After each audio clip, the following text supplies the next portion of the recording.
Welcome. This is Omnibus Roundtable TV show, and I'm your host, Wanda Carter. And today we're going to pick up where we left off a couple of weeks ago, talking to a very interesting gentleman. His name is Otis Williams, and he talks about a segment in his life where he was being hunted by a panther. And at that time, he didn't know it was a panther, but later he discovered that that's what it was. And he's going to take us back to that point and give us some more details about that experience. And so I'm going to bring Otis back in the show in just a moment. Go grab a pen, call a friend, and stay tuned in, and we'll be right back.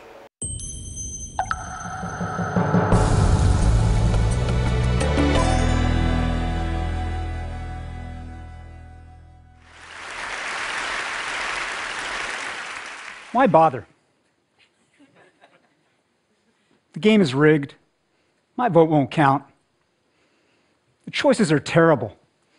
Voting's for suckers. Perhaps you've thought some of these things. Perhaps you've even said them. And if so, you wouldn't be alone and you wouldn't be entirely wrong.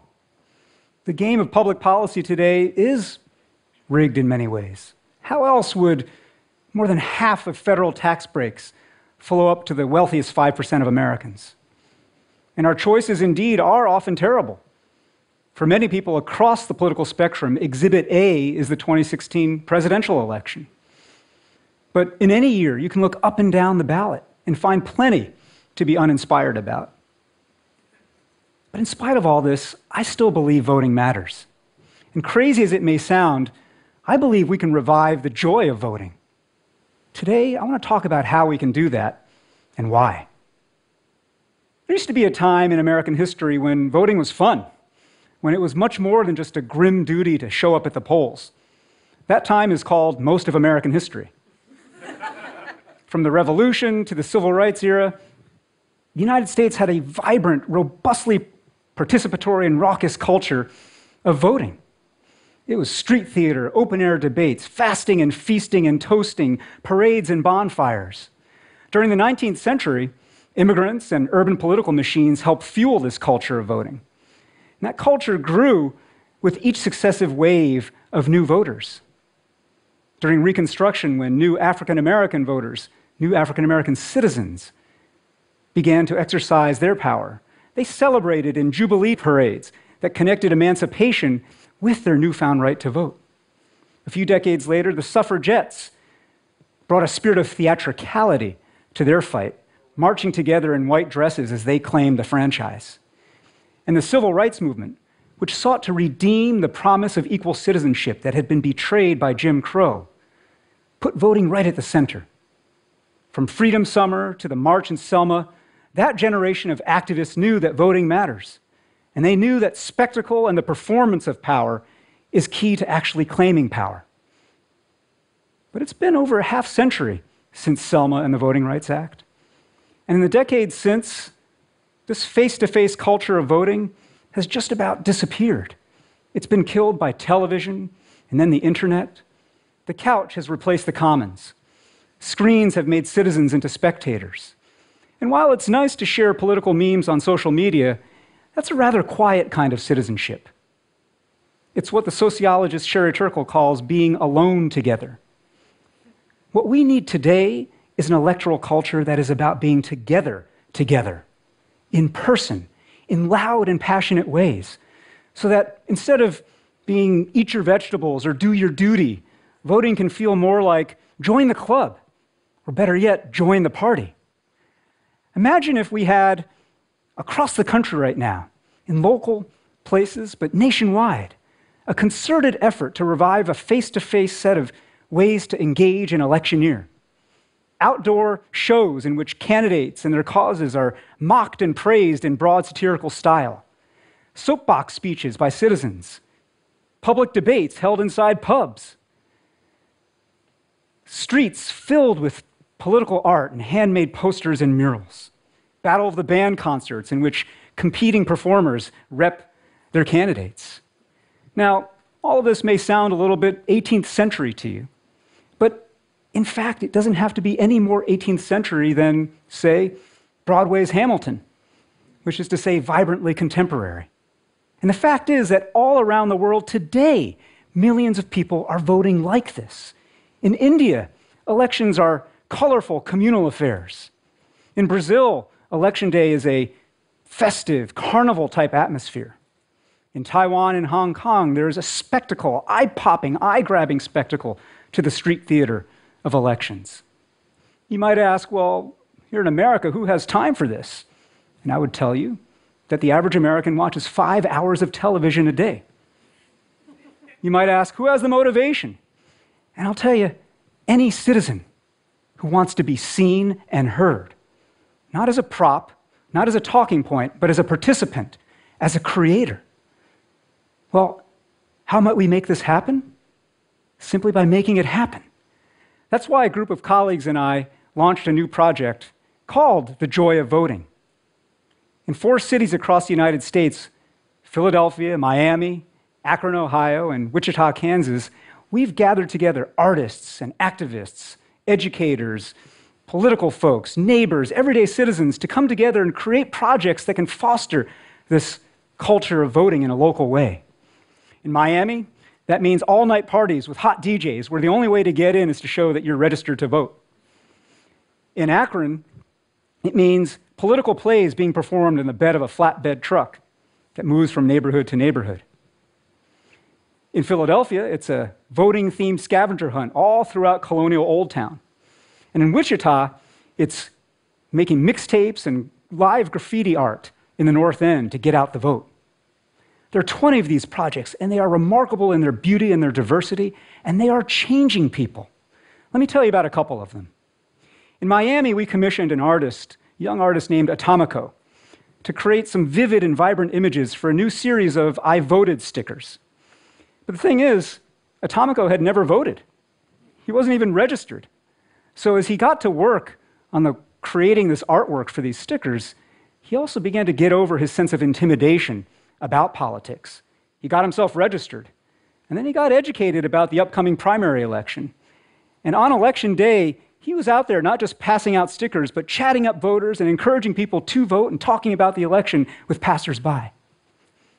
In Akron, a theater company called the Wandering Aesthetics has been putting on these pickup truck plays. And to do so, they put out an open call to the public, asking for speeches, monologues, dialogues, poems, snippets of anything that could be read aloud and woven into a performance.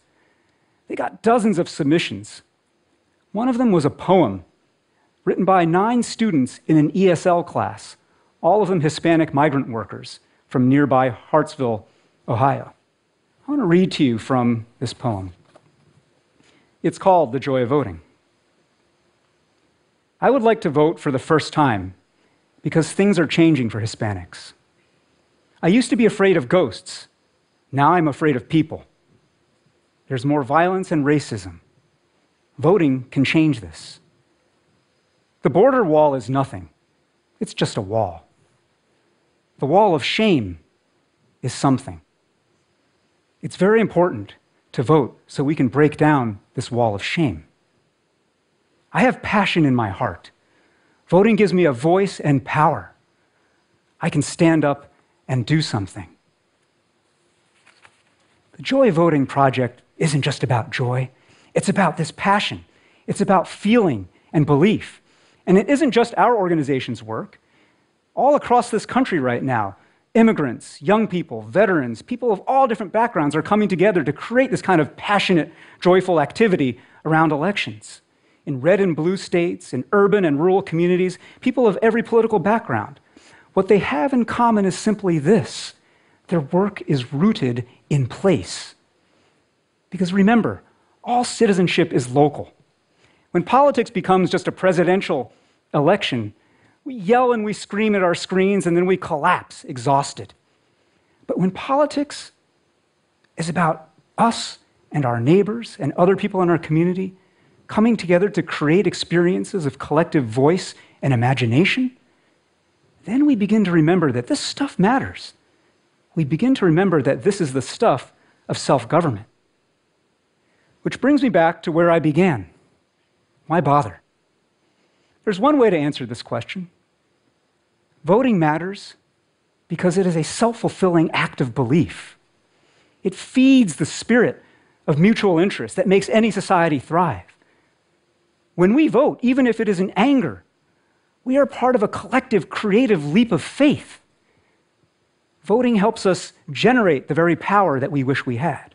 We're back, and I think today you all are going to be very impressed with the second segment of this show, which is called I Was Never Alone. And we're going to be talking to Mr. Otis Williams, and I want you all to meet again for the second time, Mr. Otis Williams. Hi, Otis. How you doing? Oh, great, great. Now, I know last week you talked to Jean. She was your host. And this week, Jean ran into a little problem, so she's not able to do the show. So I'm sitting in. And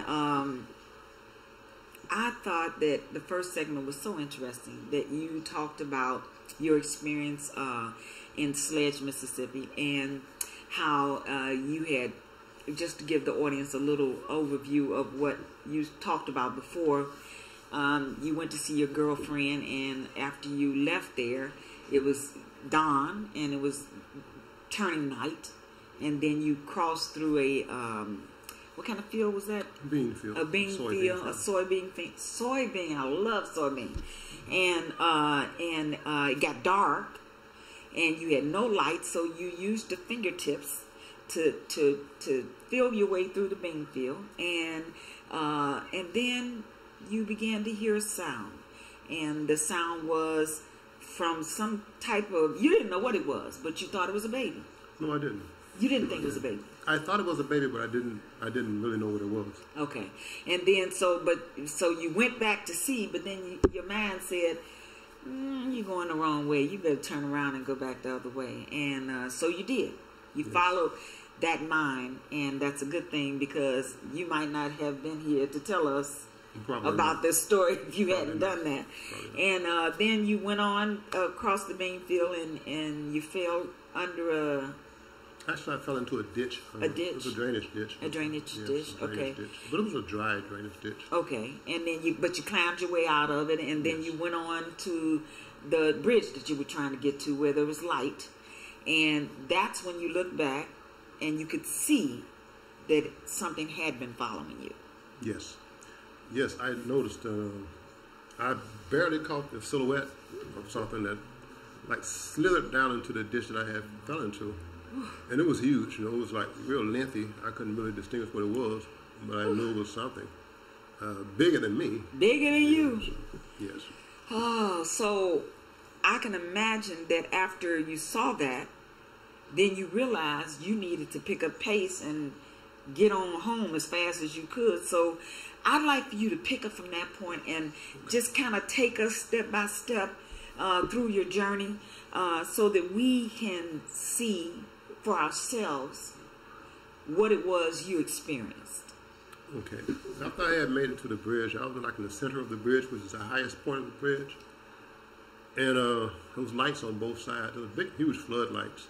And it was the only lights in the region. In the whole region? In the region, yes.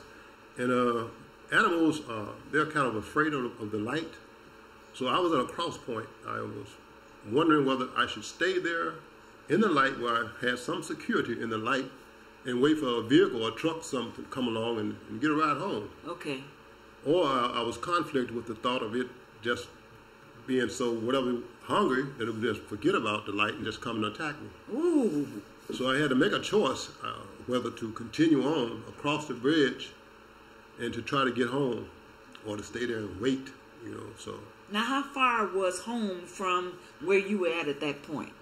Oh, several miles, maybe even 5 miles from where I was. Oh, my God. Yes, it was a distance. Okay. But I had traveled the road. I was familiar with it. So I decided to travel, to continue on. So I took my shoes off. My shoes constricted my feet. So I took my shoes off and stuck my socks into them, and I held them. I was going to either use them as weapons or something to distract them with the creature.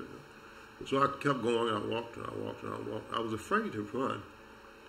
I had gotten down to the other side of the hill, so whatever was on the opposite side couldn't see me. Okay. But if I knew if I run, I was going to make noise, and it would know that I was running. Okay. And they have a keen sense of hearing. Right. So I was walking, I figured I had got far enough away, so I was going to start running. So I looked back.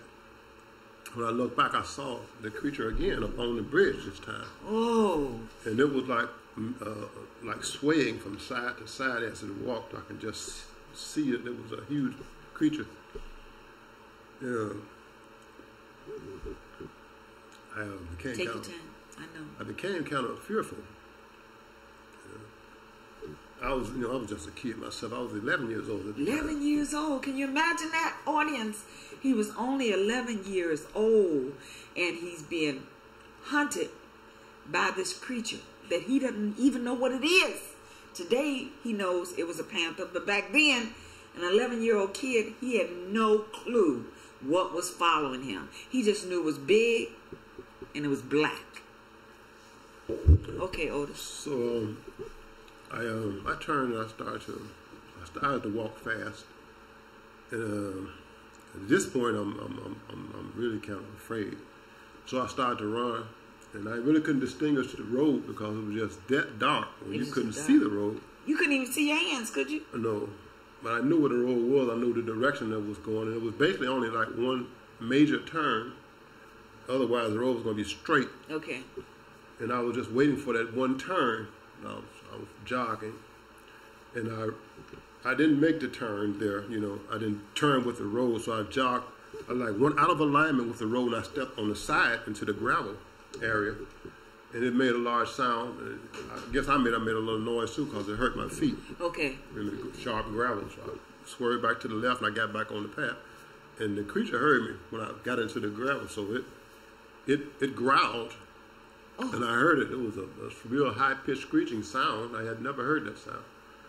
So I began to really run there. Okay. So I continued to run and run. And at some point while I was running, I began to hear it getting closer and closer. The creature? Yeah. Oh, my God. So it was much faster than I was. It was gaining ground. So I was going to try to make it to this house that I knew these people. They had dogs there. If I could get there, I could find some shelter. So I kept running. It kept running, and we was running. And I was just looking for a light. The bus stop light at the road where I was, the junction of the road where I lived, was a bus stop light there. And I was just waiting for something, just hoping I can get to that light. So finally, after running for a while, I began to see a light, almost like something just cut a hole in the darkness and began to expand. And I was running as fast as I could. And I got to the point where the road was there, and I can almost hear it.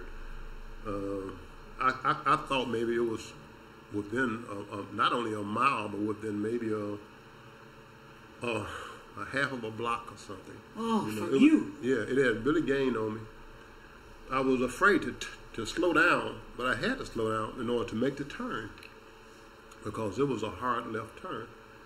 So I slowed down and I veered out to the right part so I can get more of a movement. So I curved into the road, and our road was a gravel road. It wasn't a blacktop road. Okay. It was a gravel road. So, and I didn't have no shoes, so I had to run on that gravel. Oh. That hurt your feet, didn't it? At that point, I was beyond the feel of gravel. Okay. I was really afraid.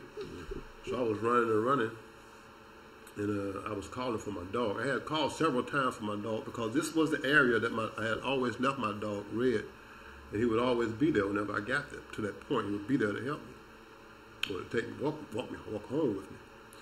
So I continued to run and run, and I called him, and I could almost feel the creature, just seconds from me. Oh, Lord.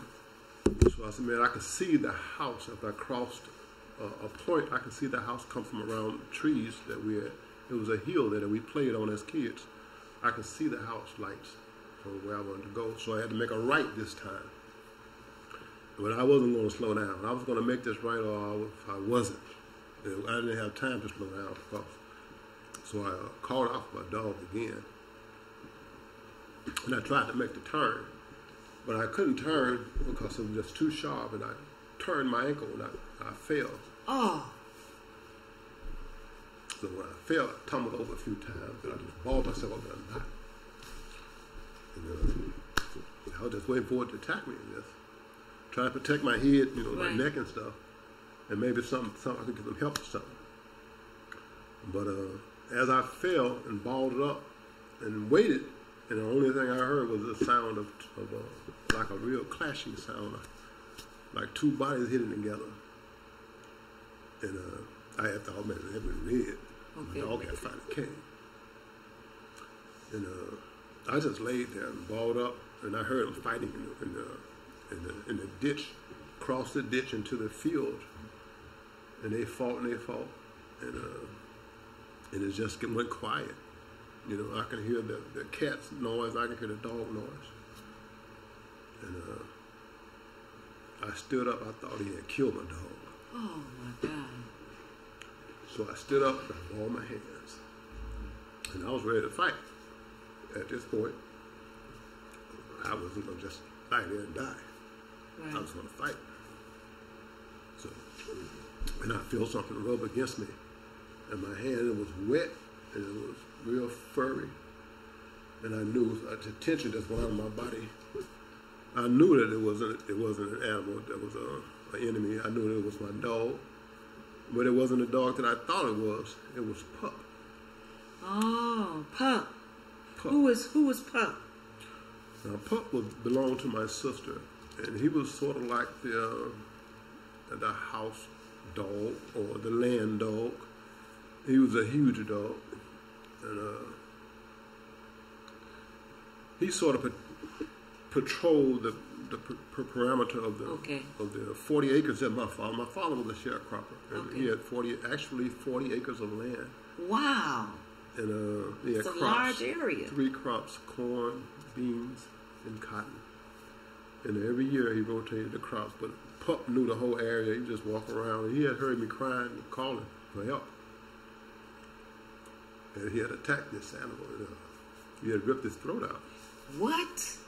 The dog did? Yes. He killed it. But I didn't know what it was, and I knew he had killed whatever it was that was chasing me at this time. And so when I felt his hair, his thick matted hair, I knew that it was Pup, so I just dropped and I held him, and I was died to cry. Wow. And then we walked home, and we was like just a minute from the house at that point.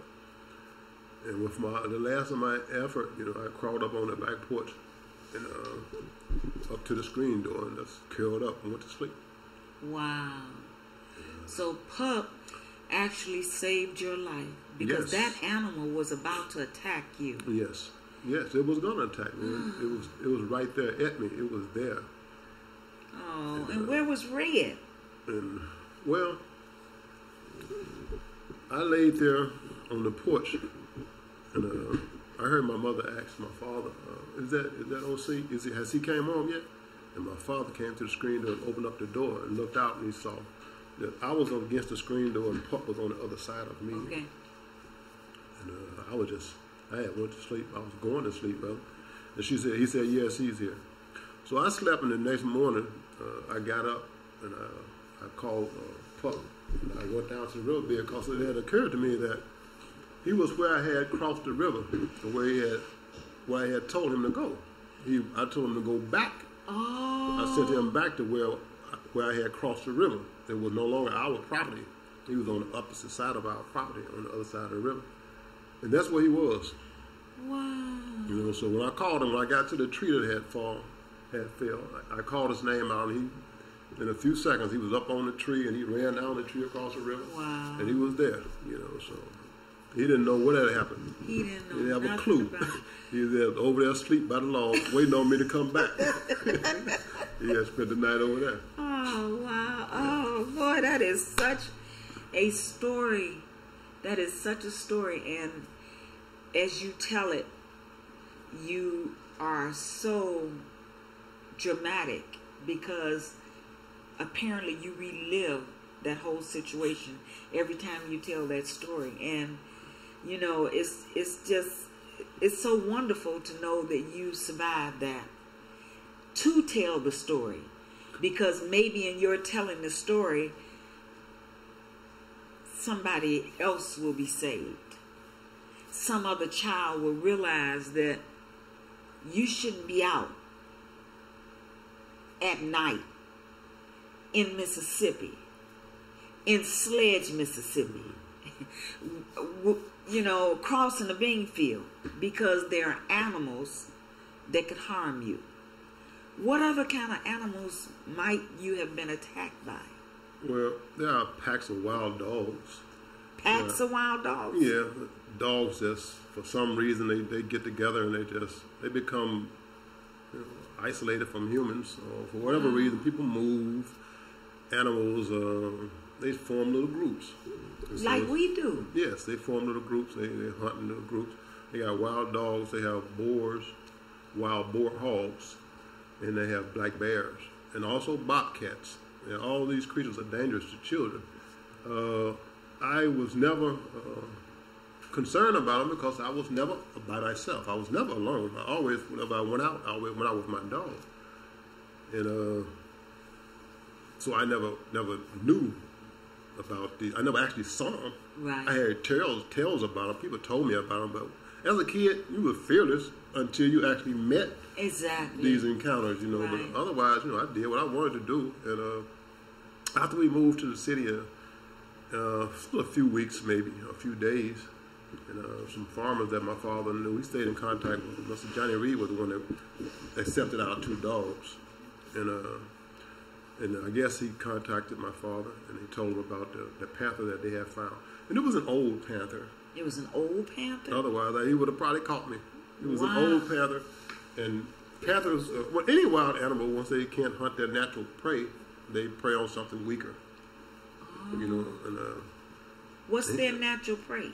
the natural prey for panthers is deer. Deer? You know, little things like that. Even rabbits. They eat rabbits. Wow. Yeah, they eat rabbits and deer. But most deers people. They're fast. Well, people hunt them also. So it's their source of food, and when you take away their source of food, they go to other sources. They have to survive. Right. And had it not been an old panther, and it was tired from chasing me, it probably would have killed Pup as well as me. Oh, wow. You know, but he was a big dog. He had fought a bear before and ran him off the house. Whoa. You know, when it came to the house, so he wasn't a little dog at all. He was a huge, massive dog. As kids, we used to ride him. You know, so Used to ride it? He was that big? He was big. He was small. We used to ride him. Oh, so if there were something you would say to our viewing audience about that experience that would give some advice to some young person watching about the wilderness and how to protect themselves from whatever they might be exposed to, what would you say? Well, first of all, listen to your parents. Be mindful and obedient to your parents, and don't venture out after darkness. You know, because in Mississippi it gets pitch dark sometimes. If there's no moon or no stars, or if the sky is not clear or you can actually see, don't go out too far. You know, stay near home. If you do have to go someplace, always take a companion, either a relative, a friend, or animal. Like I used to take my dog. And try not to stay out too late or never alone. You know, don't be out there by yourself.